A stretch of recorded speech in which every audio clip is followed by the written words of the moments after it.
Well, again, happy Mother's Day.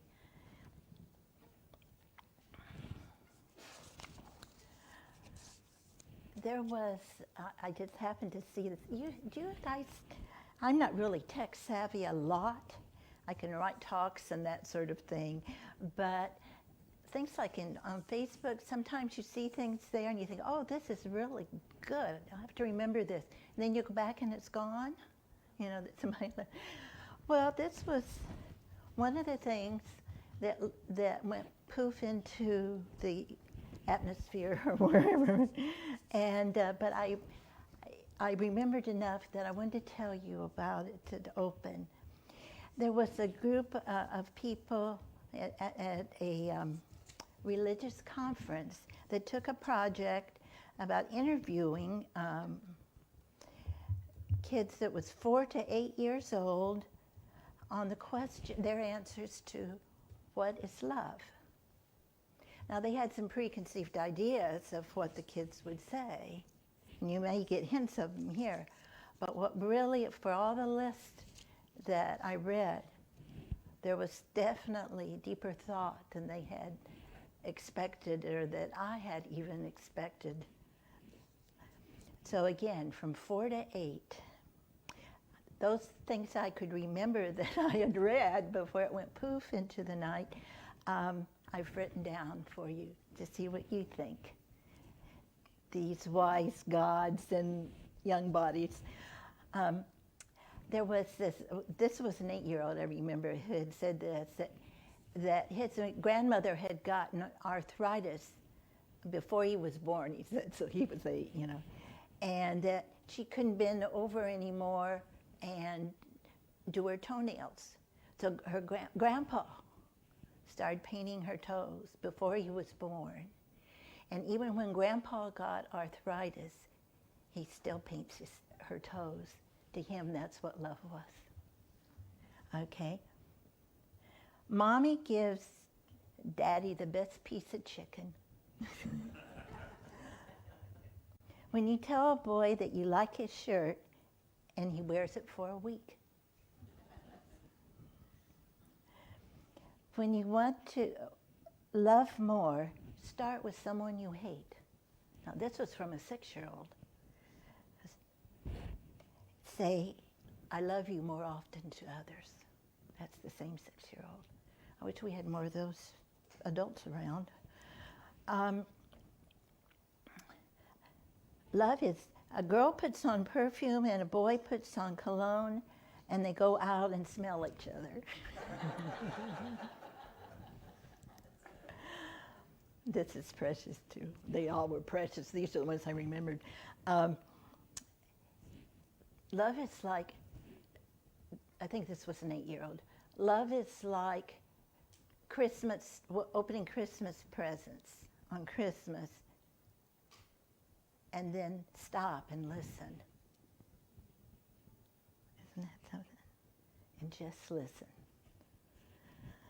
Y'all hear it? The love? And the last one was from a 4-year-old told by his mother.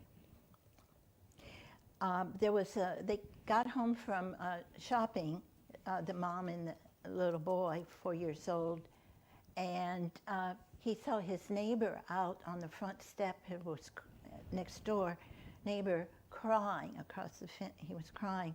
He had lost his wife recently, evidently. And the little 4-year-old went out and squeezed through the fence and went over, climbed up on his lap, put his arm up on his shoulder. And later on, when the little boy came back, his mom asked him what he had said. He says, I didn't say anything, I just helped him cry. That's what love is.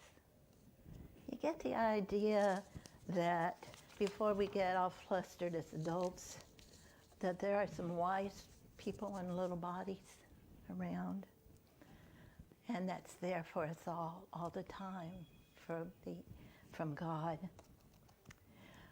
It was fun trying to pick mothers to talk about from the Bible. I had a whole list of them, but I decided on two, one from the Old Testament and one from the New Testament.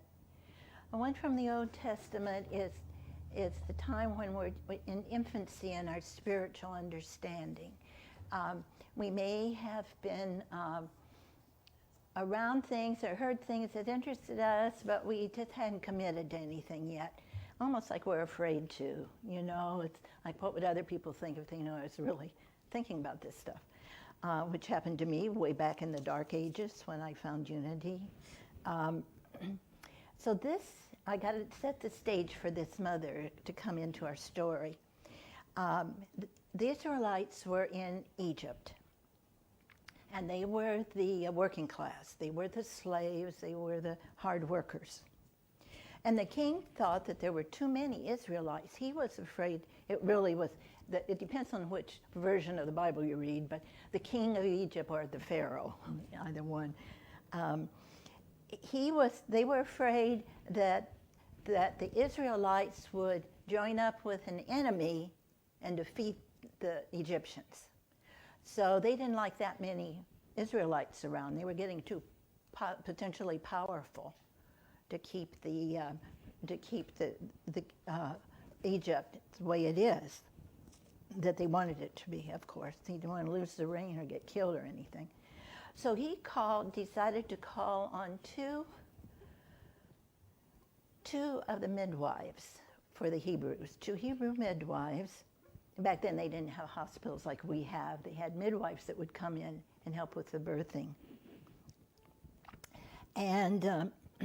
And tell the midwives, he told the midwives that when they go to a birth, that if it was a boy, the boy was to be killed at birth.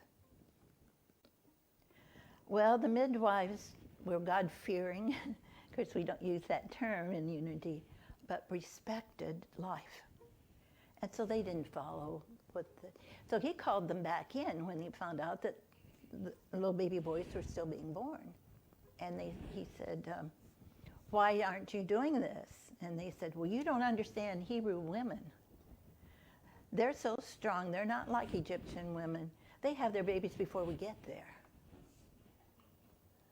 So then the king, or the Pharaoh, decided, well, we're just going to have the armies throw babies under 2 in the water of the Nile to kill them. We've got to stop this population. Well, then comes the mother we're going to talk about. She just had a baby boy. And it was obvious that they were all in danger because the baby boy was alive and well. And she kept him for 3 months. And it was getting so bad, she had older children, that she decided that she was going to, she fixed up a basket, I think it was papyrus, and then put pitch in it and all, and put the baby in the basket, and with her daughter, had her daughter put the baby in the reeds of the river and stay with the baby. Her daughter was 10. Her name was Miriam. And this mother's name was Jochebed. I don't know if you know who this is yet. You'll find out. Anyway, so then the little girl stayed with the baby, and at that time, one of the Pharaoh's daughters came down to the river for bathing, and she heard the baby crying, and she felt sorry for it. She said, oh, that must be one of the Hebrew babies, and had one of her attendants bring the baby to her. And he was so crying, and Miriam was there, and she said, oh, I think I'll keep him. So Miriam says, well, do you want me to get a Hebrew a wet wipe? And she said, yes. So Miriam went and got her mother and brought her to that scene where the Pharaoh's daughter was. And she said that she would pay her if she would be this child's wet nurse. And then you could return him when he got a little older. So that's what they did. And at 7, Jochebed took the baby back to the daughter, and she named him Moses, because it means being pulled from the reeds. Now, this mother had to have a lot of faith. I will tell you this. She had a lot of spiritual upbringing.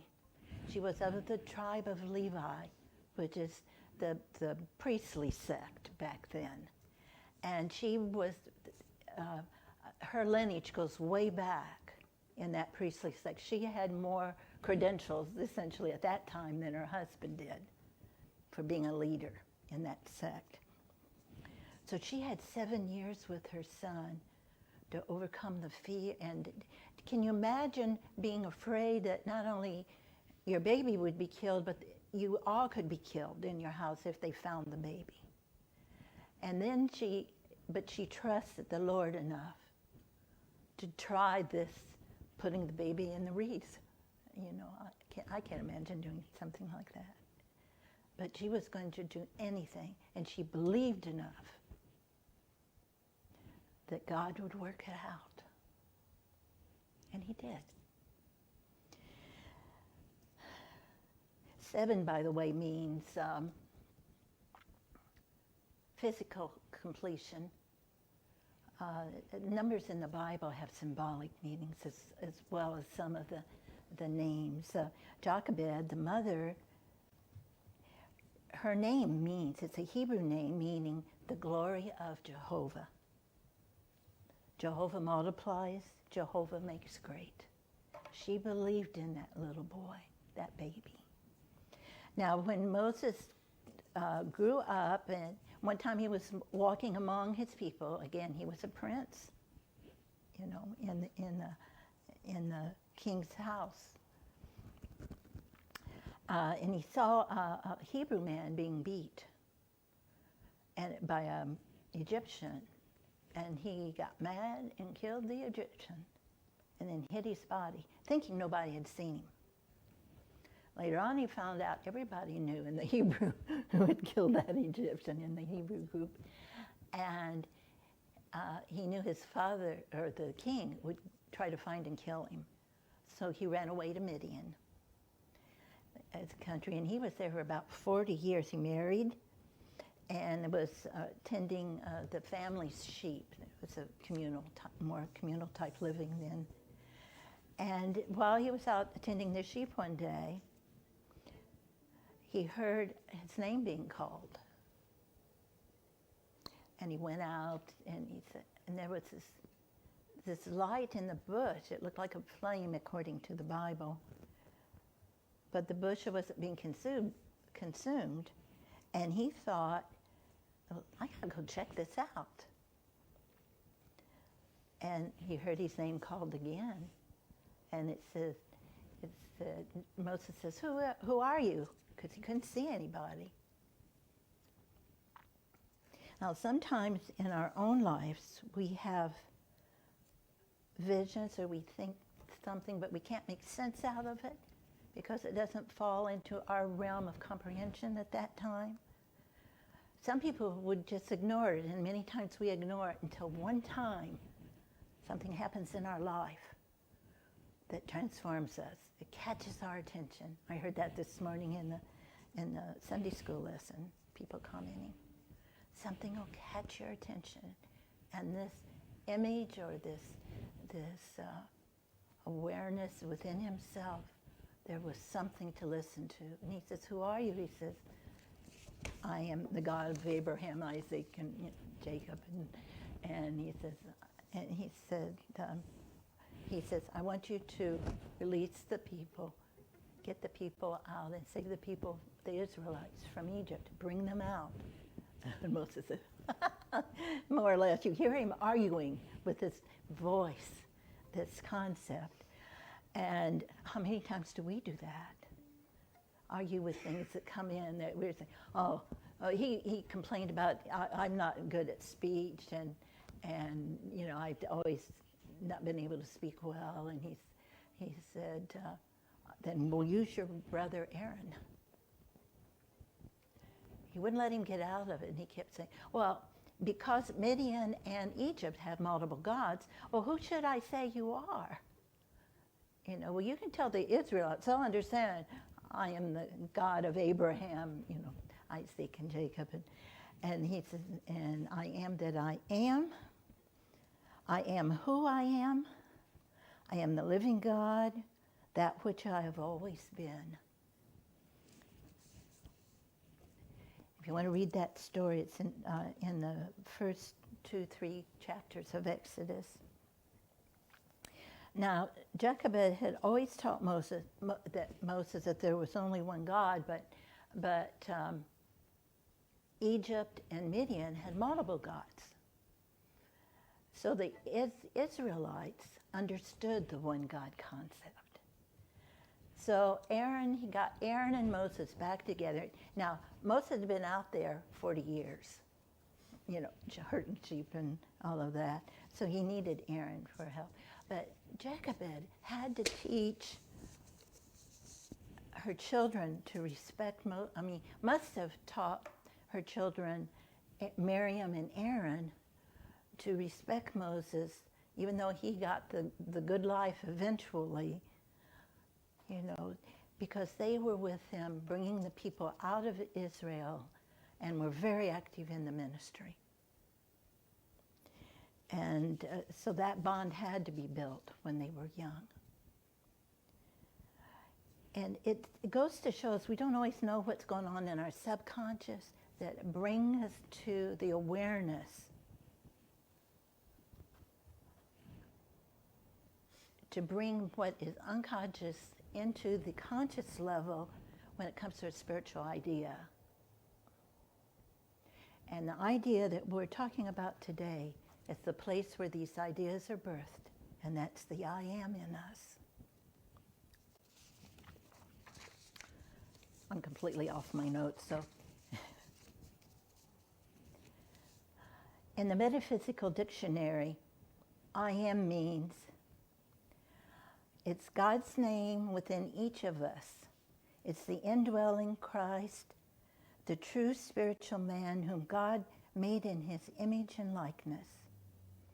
The outer manifestation of self is the offspring of the I am. In other words, what we think we are or what we can attract through the use of our words and the power we are receiving from the I am, that is the spiritual self we're reflecting in our outer world. Now, in the beginning, a lot of this stuff goes by us, and it has, you know, we'll have maybe great insights at one time or another, or we might have, you know, like a big experience that really gets our attention, and it opens up our I am a little more, so we understand how we co-create and co-function with the God within us. And we as God. That's why it's important to watch your words and your thoughts. Even when you have a little bit of knowledge, you'll need to sort of nurture the baby a while. Because if you go around talking about some of your insights, or you can get people who will throw water on your parade, you know, that will try to maybe dissuade you from the route you're going. That's why a lot of times Jesus said, even in these healings, you know, don't go tell anybody, you know, for a while. Because you have to synthesize what's happened to a place that you're comfortable. So especially if it's new ideas, think on them, ponder them. And some of this stuff today may sound a little out there, but just think on them.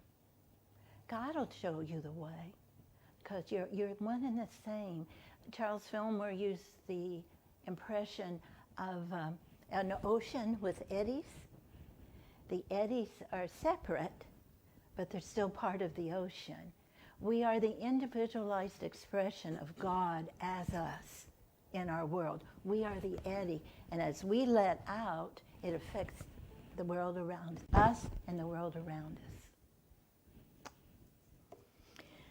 Needless to say, I had to do Mary, Mother of Jesus, for the New Testament, because that's when our consciousness has caught the idea that what am I putting my I am with?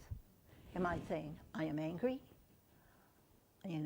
Or am I ignoring this?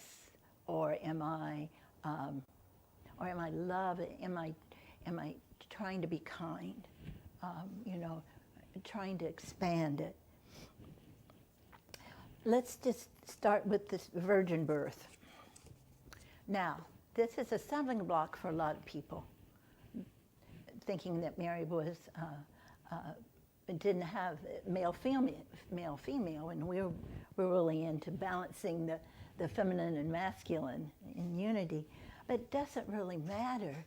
What matters is that a human can bring the divine, can birth the divine when we are consciously aware of it.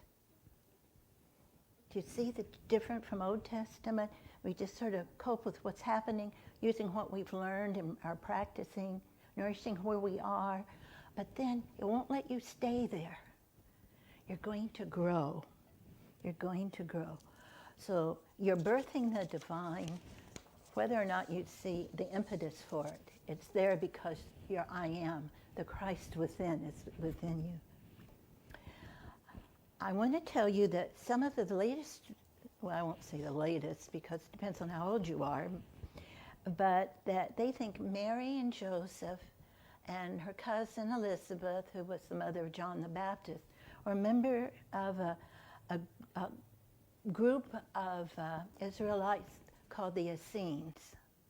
And I'll tell you why that some of the scholars are leaning that way, so you see the difference in what Jesus taught and the way John the Baptist worked, who baptized Jesus, because they used water as a symbol for cleansing, renewing, forgiveness and everything, where the regular Jewish rituals used blood.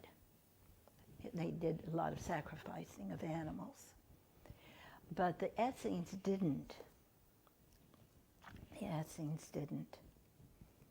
They think that that Mary may have been even in the school. The Essenes had two sects, two major divisions. They had the monastic celibate group, and then they had the families. And the temple they had was oriented towards the girls, that they thought that the lineage, that the Messiah might come through. So those girls were in the temple. They think some of the girls, and Mary was one of them, they think, from what they've been able to find in the Dead Sea Scrolls and since then. So anyway, there was a lot of intervention when Mary went through her pregnancy. And we all know the story of Jesus being born. I'm not going through all the details on that.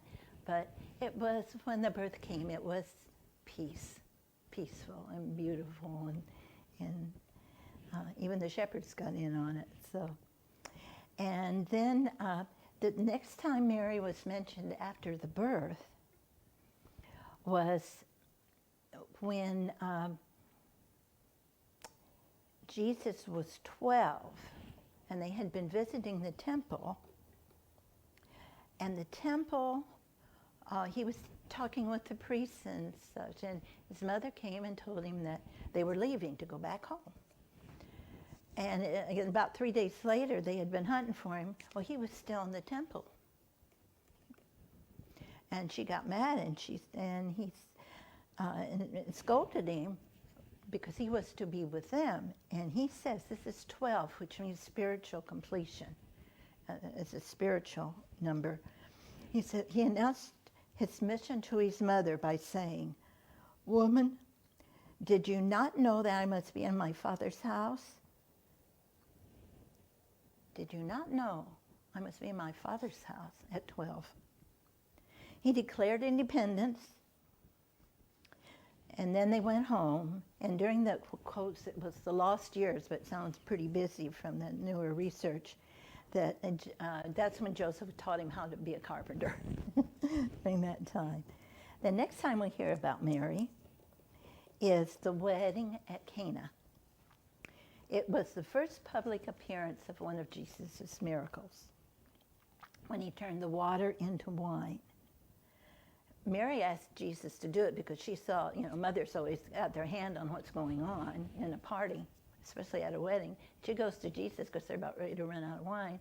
She says, I want you to turn this water into wine. And she told the servants that were there, you do what he says. But he comes back with, oh, woman, what do you have to do with me? My hour has not yet come. Another sort of rebuke, And then there was the time when he was at a meeting, or had a crowd gathered around him teaching in a house. And someone said, oh, your mother and your brothers are outside. And he says, who is my mother and my brother? Ye are my family. Ye are my mother, my brother, my sisters, Again, it sounds like he didn't love her. That's not the case by any means. Next time we hear about Mary was that when Jesus was on the cross, and he lovingly gave her responsibility to John, the beloved disciple, as his mother. And then the last time we know much about Mary was after Jesus had ascended, and she was in the upper room with the disciples when they all were baptized with the Holy Spirit and sent out to heal. Mary had to learn to let go of what she thought Jesus' role would be. We can't know it for another person. He needed her because she believed in him. He could feel that.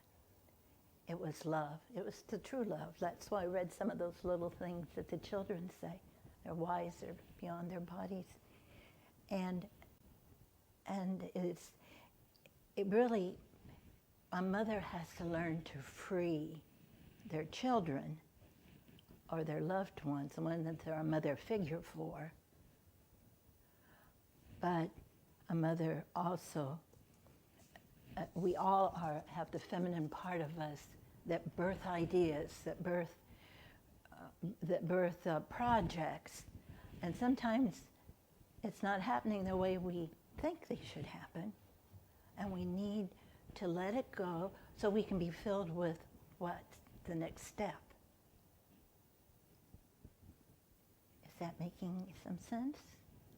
Okay, so the feminine allows this feeling part of us, allows us to bring things forth. Our masculine part, we need to help put it into action.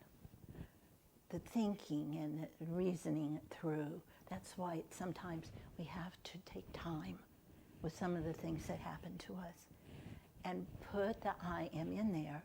Let the Spirit know that you're there for guidance.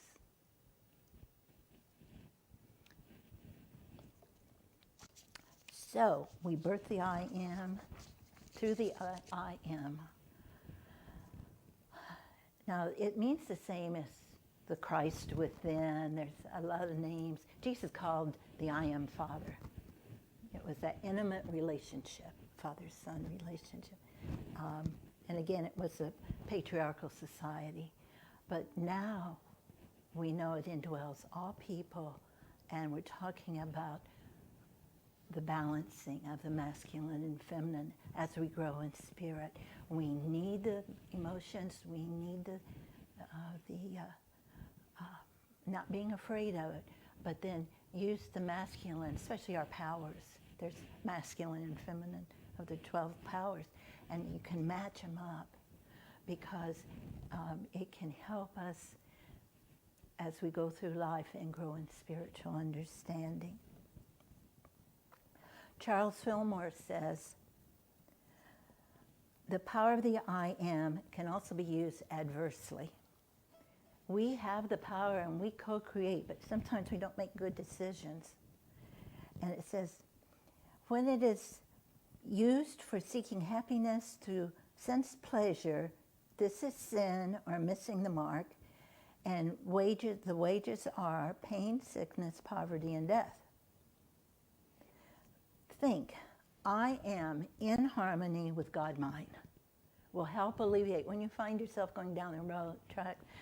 I used to start out saying I didn't know all the words back when I first started in this journey, spiritual journey. I used to say cancel, cancel, cancel, because I knew I was going the wrong direction. Or I was letting old habits rule my thinking. But I knew better. It woke me up. It wouldn't let me stay there, so I'd have to beg for help. So anyway, but do know that you are the light in your world, because God's light is flowing through you to light up not just your inner self, but it will interact with the world around you and the people. And that's how you can attract a lot of answers and help as you're going through your going down your spiritual path. But do know that the light is within you. No matter where you think you are at the time, it is still there. Even when you feel sad or going through a rough time, the thing is you have the power to know that it doesn't last. Darkness doesn't last. One of my favorite Bible verses, and I've told you all many times, is that the light shines in the darkness, and the darkness does not overcome it. So keep your light shining bright and say, I am the light of my world. Can you say that? I am the light of my world. Now say it again like you mean it. I am the light of my world. And that's coming through you, because we're one of a kind. God would be less without any one of us.